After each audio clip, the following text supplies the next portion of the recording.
Our player of the year is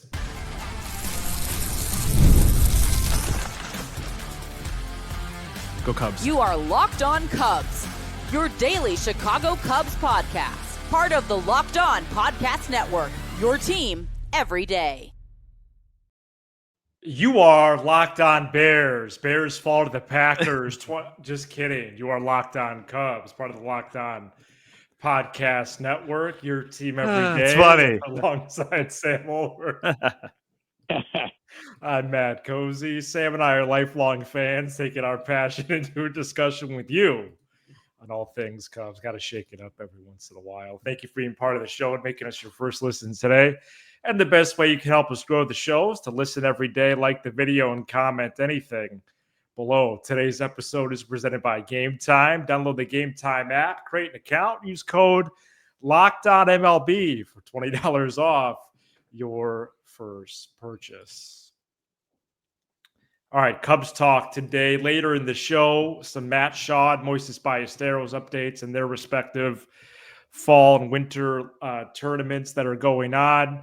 Nate Pearson possibly joining the rotation mix. And we start with Shota Imanaga, who in his first year in the major leagues went 15-3 with a 2.91 ERA and 173 innings. The lefty struck out 174, walked only 28. He was an all-star selection, second team all-MLB, and it will be likely revealed this week, got down the ballot votes for both Cy Young and Rookie of the Year. The Cubs went 23-6 when Imanaga started. Sam, for all of his accomplishments and maybe a dash of swagger as well, our Locked On Cubs player of the year is Shota Imanaga. Who was it in 23? You remember? Cody Bellinger, I believe. Was it? Okay. Year before that was Adrian Sampson. It's a bad no, I think he was our pitcher of the year. It was Adrian Sampson. I think we did two. We did a pitcher and a position player. Yeah, Bodie was the position player. No. It was Sampson, I think, and Happ. Yeah, this one's pretty obvious. Yeah. Maybe the most obvious one we'll have, not only the pitcher of the year, but the player of the year. Right. And you know what? Out of everything that you said, Adrian Sampson, honestly, Sam, and I'm not joking around at all. He was at Whole Foods today when I went. No, you're joking. All right. You're joking. Yeah. Wait, did you go to Whole Foods on like a Bear Packer Sunday? No, okay. No, but I've gone on Sundays in the past. Anyways, when Paredes got traded to the sounds like it's going to be that kind of show. So with Imanaga, it feels like there's a lot of great statistics with him, and I know this is going to get me crushed in the baseball world. But the 23-6 record when he pitched, that felt like a real thing.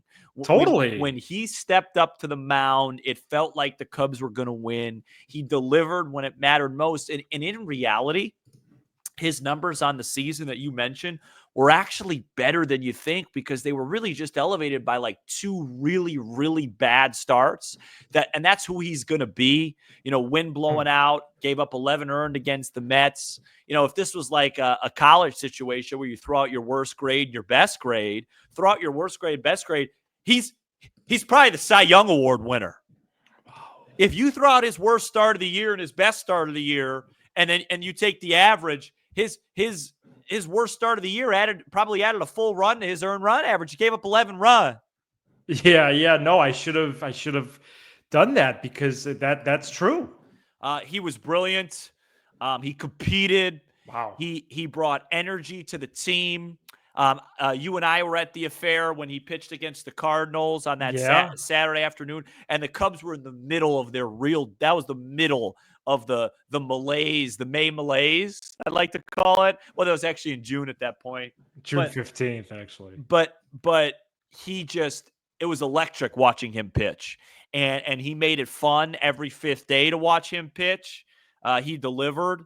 I do think that he, was definitely impacted positively by the conditions at Wrigley Field, but that's not his fault. He played to that. Kudos to Jed for a really good signing, really good contract. And An easy decision. Yeah, it was. It really was not a much of a conversation piece there. I think at one point there was a couple hitters, and maybe even on the pitching side, you could make a case for or very early a Steele or an Assad. Offensively at times a Happ or Suzuki, but it's clearly Imanaga. And he really was, Sam, as we have now the last couple of weeks more moved the ball down the field from 2024. Please no football analogies. And we're talking about 2025 a lot more. And by the way, the news has picked up, as you've seen. Yep. But he was the true bright spot to the 24 campaign. Yes. From the Cubs convention in January to the All MLB awards the other night, he has really vaulted himself into favor with fans and media and otherwise, and really the whole baseball world. It's great to see. He didn't allow a run until his fourth start, and allowed more than 3 runs in only 2 starts the entire year, as you mentioned. And we were at his 15th start against the Cardinals, as you mentioned. ERA back then was 1.89. Crazy what he did. As I said, he ended up with a 2.91. But he was a true bright spot. At times, he was the lone bright spot, quite to be frank. Yeah, it's not even frank. And Jed Hoyer negotiated quite a deal for this player. It's very team friendly. Confusing. Yes, he's 30 years old, but he's under club control through 27 with the club option for 28. AAV coming up of just 13.25, and then it bumps up to 15.25 in 26 and 27. So you have an affordable pitcher here, which the Cubs like. Sorry, I can't help myself from making that comment. And I think he's nearing star status. Okay, yeah. He's nearing star status. Yeah, you need another year. He has to do this for one more year. I don't award star status in a one year sample. I need another year. Fair. You give me another year of an ERA under 3, you're a star. Wow. So, and the Cubs will need that after they sign Nick Pivetta. Well, yeah, but I'm starting to warm up to him a little bit. Pivetta and Kikuchi, me after too. They sign Jose Quintana. Yeah, they're going to need Imanaga to really step up again. Alex Cobb. Well, yeah, and then our Christmas present's going to be like a utility player. Your Christmas present, right? My Hanukkah present, right? Well, we'll get like a utility player. A utility player? Yeah, like that. Like an Adam Frazier or something. A big signing. So the big signing over the winter meetings is going to be utility player? Messing around. It better not be. I'm just messing around. Well, no, I'm not. Okay. It can't happen. Okay. Sorry. Go Cubs. All right, coming up next. Yeah, Imanaga was great. Speaking of the starting rotation, have you thought about Nate Pearson as a candidate for the 5th starter's job? We explain why next.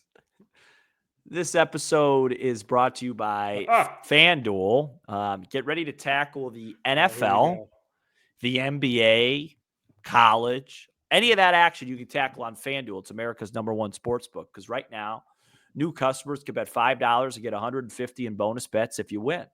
The FanDuel Sportsbook app gives you everything you need to place live bets on the NFL all in one place. So when you get a hunch in the middle of the game, you could check out the latest stats, view live play-by-play, and so much more on the same page where you place your bets. And the Bears lost and covered today. I gave out a free pick on my solo show Friday for Illinois -2.5. That hit. So hopefully somebody took me up on that. I'm going to actually go in a different direction. I'm not going to go in the direction of the Bears losing their 26th game to the Packers in their last 29 games. So they're 3-26 in their last 29 against Green Bay. I'd like to let you know that just quietly on this Sunday, the Chicago Bulls got beat at home by 36 to the Rockets, 143 to 107. I didn't see that. I didn't see that game because I don't have that whole network. So visit FanDuel.com to join today. Oh, man. After a trade from the Blue Jays to the Cubs in late July, Nate Pearson posted a 2.73 ERA in 26 innings. 10 of his 19 appearances were more than one inning. And to that fact, in an article in The Athletic last week, writer Eno Saris said, quote, "It stands to reason that the Cubs are keeping the door open for Pearson to start," close quote. This is a pitcher that has a 3-pitch mix: fastball, curveball, slider. Average fastball velo got up to 97.9, the loop. Sam, what do you remember about Pearson, and what do you think of the possibility of him as a starting pitcher? Yeah, I remember. It wasn't that long ago. Yeah, look, this is one of those classic two-lane things for me that I have a hard time describing on this show. I like Nate Pearson. He's got a great mix. I see the upside, see the ceiling, but I just don't understand why we can't just go get some starters, have him be a bullpen guy, and maybe like be a depth guy if we need a spot start here and there. Like, we should be able to go out with our flexibility and go get one or two starters. Now, maybe it's something like the Cubs go get a guy like Kikuchi or Pivetta if they strike out on Roki, and you still have one more spot left. And so in spring training, it's a competition. And if it's Kikuchi especially, you would need a righty. So it would be, maybe a competition between Pearson and Assad, something like that. Yeah. And I'm fine with that. If they don't want to go get two starters, that's fine. I think they should get two starters, by the way. I do too, but it is what it is. I mean, he's got tons of upside. I thought there were times where he looked really good with the Cubs, but you could tell why it didn't work in Toronto. There's something with that fastball, gets hit probably more than it should, but the Cubs like him. We knew when they traded for him that it was going to be a reclamation project. Obviously, the most famous reclamation project in Cubs history is when they did this with Jake Arrieta. Was kind of a similar story, but Arrieta had a little bit more to him and didn't have the arm that Pearson had. So, this is what baseball is about, right? This is what organizations are about these days. You have to figure out a way to see pitchers. When you look at pitchers in the major leagues today, it is literally like, hey, this guy had a 4.5 ERA, but you know what? We want him to throw less cutters and more X or Y. Yeah. And all of a sudden he's a 2.55. I mean, Corbin Burns had the worst ERA in baseball the year before he became really good with the Brewers. The volatility, the variance is really, really real when it comes to these pitchers, and the really good organizations know how to, correct things, and hopefully the Cubs can have success with him. Yeah, I hope so. And I like the examples that you give out as well. I could definitely see him competing for the 5th starter spot in the spring. Get up to at least 4 or 5 innings, see what happens. You could always go back to him being a 2-inning guy. Obviously, being a 1-inning appearance guy should be fine. But more and more, I have thought lately about them adding 2 starters. I really think they should do that. The Zazaki situation, we're not going to find out about him unless for some reason we get surprised and he gets posted before this first deadline on the 15th of December. For the first international period. We're not going to find out where he goes if they don't post till the second period on January 15 until February. And as the Cubs and Dodgers specifically start to get to AZ, because they're going to be the first arriving teams. Mm-hmm. So the market is really going to happen with or without this dude. And whoever he picks is going to have a nice bonus excitement to their roster and to their fan base, really, as soon as they hit the carpet at spring training. Yeah. That's kind of what I've been thinking more and more. But yeah, if the Cubs add at least one more starter, let's say it's not Suzuki even. Let's say they add one guy, it's Kikuchi or Pivetta, Severino, someone in that realm, then there is going to be a group that competes for the last spot. It's going to be Assad and Wicks for sure.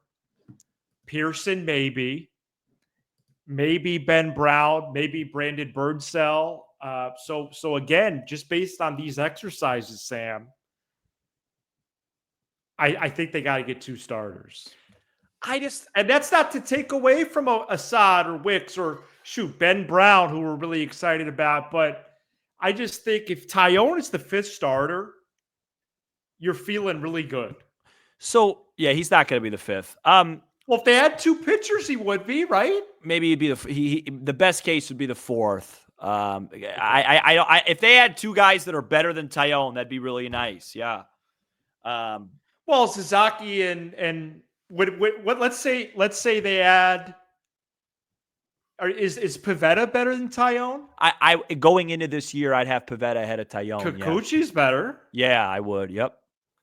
And then if they get another guy, then yeah, he would be fifth, especially Suzuki.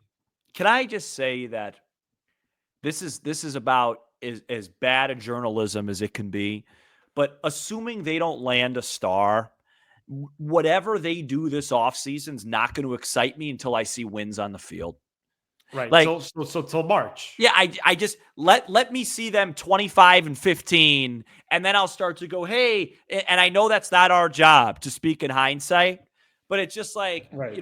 Look, I hope, again, I'll say this publicly, I think now for the third time, I really think Kikuchi's a good fit for what they're trying to do. Yeah, I like that. And I'm not even, and Pivetta would be fine too, and that's great. But if you're going to me, as I did the show for Friday, it's all offensive based.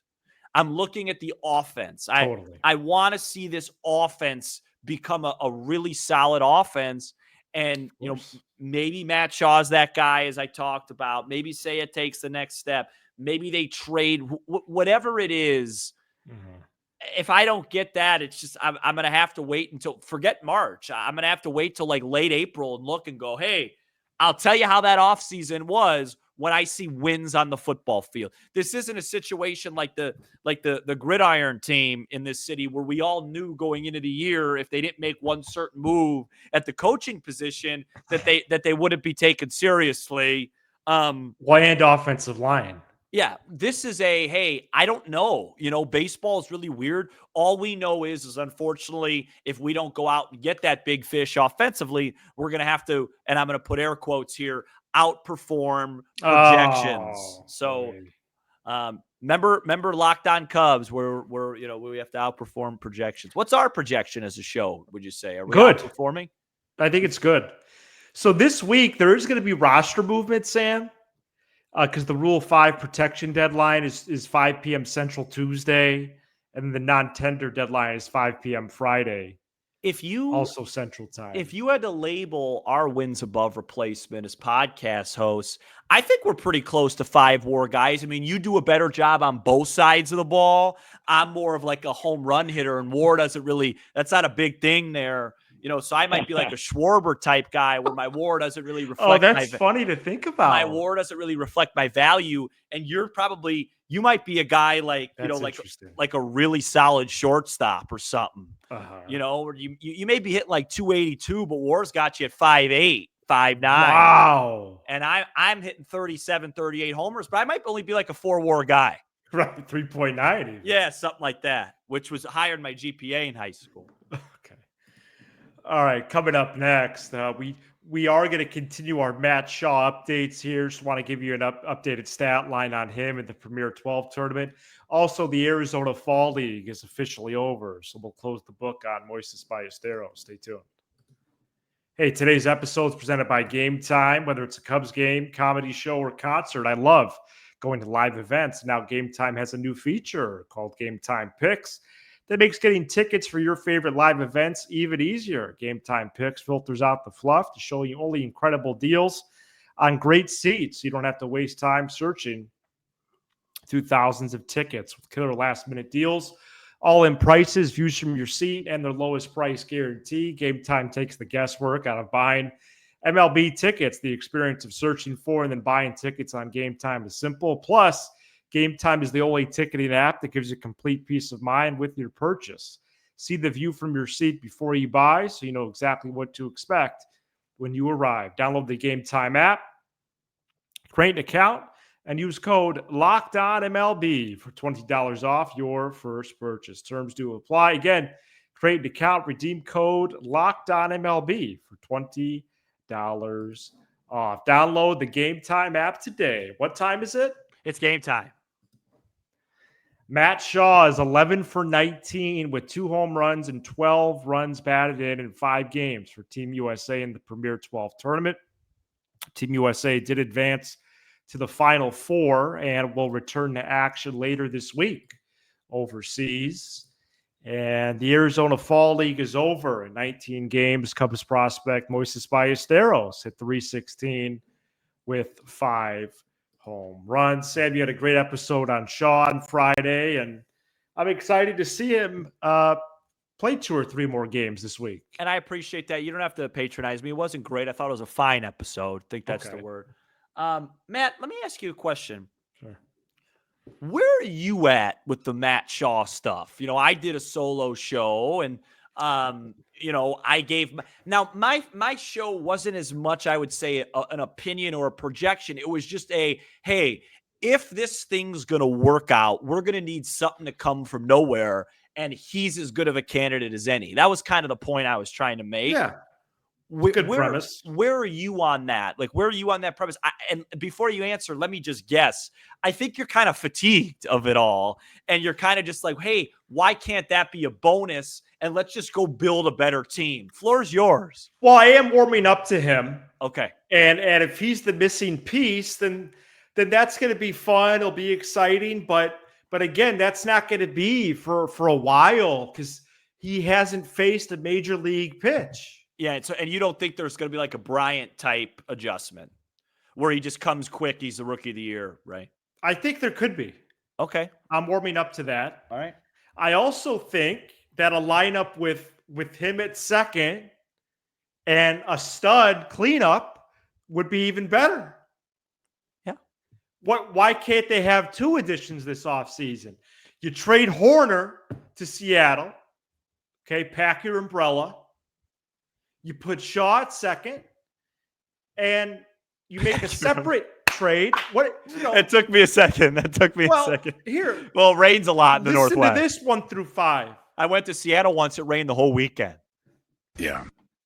Listen to this 1 through 5. Happ, Suzuki, Bellinger, Tucker, Shaw. Yeah, it'd be a really good team. Okay? Yeah. So, hey, I don't know if I answered your question. No, you did. You did answer me. You answered exactly how I thought you would. And I do think there's a chance it's only Shaw that's added. We got some big stuff coming up the next couple of weeks, holiday stuff, next month or so, holiday stuff. Can we just fit in at some point? Maybe I'll do it myself on a solo. The Price is Right Wrigley Field edition. Oh, wow. What a great idea. Where we go, hey, the Cubs can't afford this, but chicken tender basket and a water. What do we got? $24. High or low on that? You know what I mean? Like that's really good. What they're charging people. Is that frowned upon, or can we do something like that? I have no idea. Okay. I think that'd be fair game, but I have no clue. I mean, licorice rope and a bag of Cracker Jacks, $58.50. We're prepping to respond to Boog. Over with our friend Kyle at the Setup Man later this week. That's probably frowned upon. But listen, we well, why would that be frowned upon? Well, he did an interview where we're going to react to what he said. No, I don't have an official word on this, but I don't know how Marquis views this program. Oh no! When I say frowned upon, no. I'm going to attack that for a second. When I say frowned upon, with all due respect, I'm not talking about them. I'm talking about for our show. Is it good show content? Oh, I thought you were talking about the Cubs. No, like the bosses over at Locked On. Are we allowed to do like a price for the show? We could just ask if we have reservation. Yeah, no, I don't. With all due respect, I don't care what Marquis thinks. If they're upset, let's win more baseball games. Gotcha. By the way, opening day, 4 months from today. 2 chicken sandwiches and a Coke is going to be $33.40. But you know what? We're not going to bid on Juan Soto. Yeah. Thank you so much for checking out this edition of Locked On Cubs. Actually, might have been light. That's a great idea. We should do that with listeners. But if you do it by yourself, no, I don't have to do it by myself. I'm not good at it. For all I know, there could be like a veggie burger that's $48. Well, we need to get our hands on a menu after this. Make sure we have it. Yeah. All You right. give us 20 to 30 minutes. We'll give you all things Cubs with a laugh or two along the way. Be sure to hit subscribe on YouTube. Smash the like button for the algorithm and leave a 5-star review on Apple, Spotify, and everywhere you Gonna get your take a loan to podcasts. get an iced tea over there. He's Sam Olber. I'm Matt Cozy. This is Locked On Cubs. See ya.